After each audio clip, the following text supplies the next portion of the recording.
Hello friends, welcome to my channel. जब हमारे बच्चे का मन पढ़ाई में नहीं लगता है, पढ़ाई दिमाग में नहीं बैठती है और माँ बाप की बात भी बच्चा नहीं मानता है और जो भी बच्चा पढ़ता है वो भूल जाता है, तो हम क्या करते हैं कि अपने बच्चों को मारते हैं, डांटते हैं और शिकायत करते हैं, लेकिन पनिश करते हैं उनको।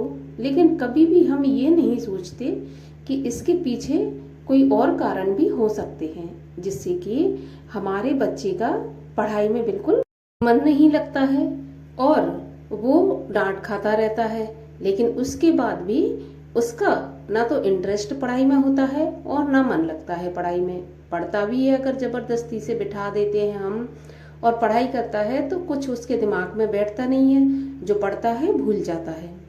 तो इसके पीछे कुछ और कारण भी हो सकते हैं और हम सोचते हैं कि बच्चे का दिमाग और ध्यान खेल में है या किसी और चीज में है, इसलिए बच्चे का पढ़ाई में मन नहीं लगता।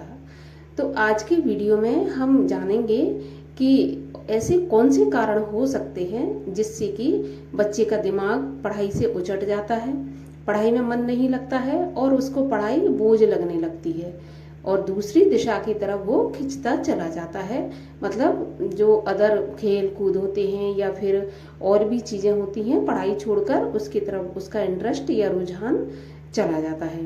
तो आज की वीडियो में जानेंगे, तो बने रहिए वीडियो में अंत तक। और यदि वीडियो अच्छा लगे तो वीडियो को ज़्यादा से ज़्यादा आप शेयर करिए और लाइक करिए, साथ ही साथ चैनल को भी सब्सक्राइब करके बेल आइकन को प्रेस कर लीजिए।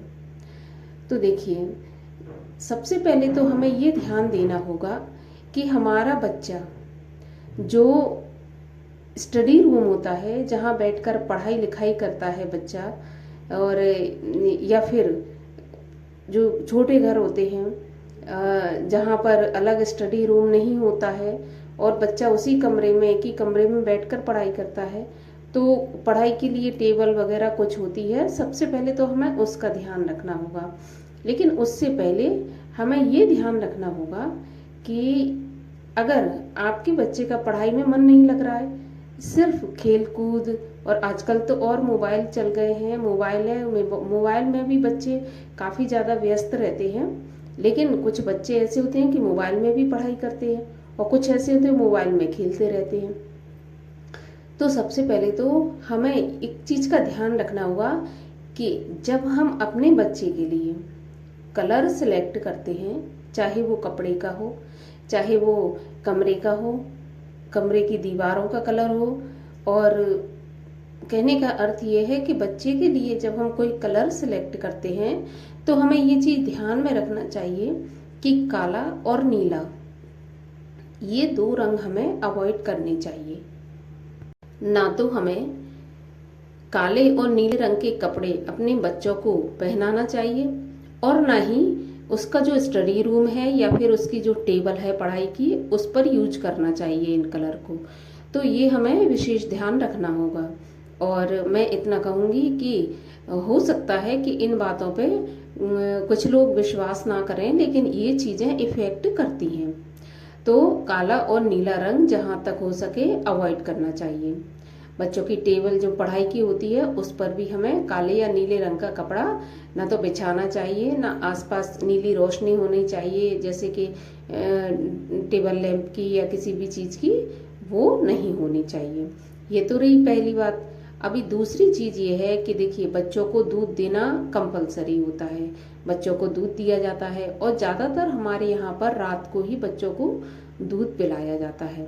तो रात को जब हम बच्चों को दूध दें, तो वैसे तो हमें कहा जाता है कि सूर्यास्त के बाद बच्चों को दूध नहीं देना चाहिए, लेकिन हमारे यहाँ पे ऐसा चलन हो गया है कि रात को सोते समय ही दूध बच्चों को दिया जाता है।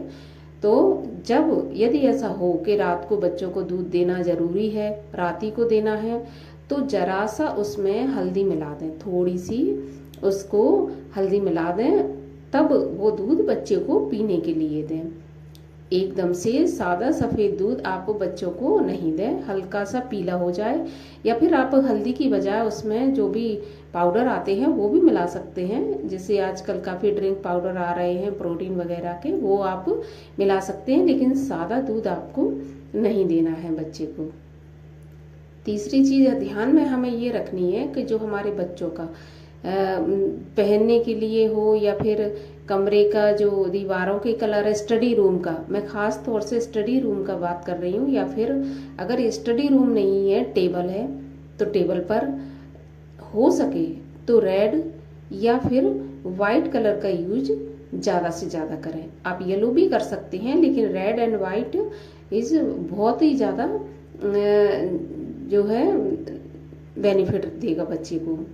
इसके अलावा आप बच्चे की टेबल पर एक चांदी के गणेश जी की मूर्ति रखें। अगर मूर्ति चांदी की गणेश जी की आप नहीं रख सकते तो वाइट कलर का आप गणेश जी का फोटो वो रखें। और साथ ही साथ आप मोर पंख भी रख सकते हैं। मोर पंख और गणेश जी का जो आप प्रतिमा है दोनों भी रख सकते हैं, इसमें कोई दिक्कत नहीं है। तो जब हम इन छोटी छोटी बातों का ध्यान देते हैं या रखते हैं तो निश्चित रूप से हमारे बच्चे को इस चीज़ का लाभ अवश्य मिलेगा। आप देखिए कि अगर आपके बच्चे का मन पढ़ाई में नहीं लग रहा है तो जो बातें मैंने बताई हैं, कहीं ऐसा तो नहीं कि आप भी वो यूज कर रहे हो, तो उन चीज़ों को जो नहीं करना चाहिए, नहीं लगाना चाहिए, उनको तुरंत आप हटा दीजिए, और जो रखना चाहिए आप रख लीजिए। आपको चांदी के गणेश जी नहीं मिलते तो आप सफ़ेद रंग का एक तस्वीर या फोटो जो 5-10 रुपए की मिल जाती है वो रख सकते हैं लाकर।